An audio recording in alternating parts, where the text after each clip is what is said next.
জাতীয় নির্বাচনের আগের রাত ছিল ঘটনাবহুল। দেশের বিভিন্ন জায়গা থেকে অর্থ উদ্ধার, কেন্দ্র ঘিরে উত্তেজনা ও সহিংস ঘটনার খবর আসতে থাকে।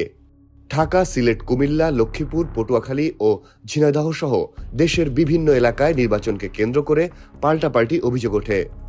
লক্ষ্মীপুর ৩ আসনে বিএনপির প্রার্থী শহীদউদ্দিন চৌধুরী অ্যানির ব্যক্তিগত সহকারী বদরুল আলম শ্যামলের গাড়ি থেকে ১৫ লাখ টাকা উদ্ধার করে সেনাবাহিনী। পরে কারণ দর্শানোর নোটিশের জবাব দেওয়ায় তাকে ছেড়ে দেওয়া হয়। পটুয়াখালীর কলাপাড়ায় স্বেচ্ছাসেবক দলের নেতা রেজাউল করিমকে ৫০ লাখ টাকা সহ আটক করে আইনশৃঙ্খলা বাহিনী। বিষয়টি নিশ্চিত করেন থানার ওসি মোহাম্মদ রবিউল ইসলাম। সিলেট ৩ আসনে একটি কেন্দ্রে ঢুকে জাল ভোটের অভিযোগ তোলেন বিএনপি প্রার্থী মোহাম্মদ আব্দুল মালিক। স্থানীয়দের দাবি, রাত ১১টার দিকে কয়েকজন কেন্দ্রের ভেতরে ঢুকলে বিএনপি নেতাকর্মীরা তাদের ঘেরাও করেন।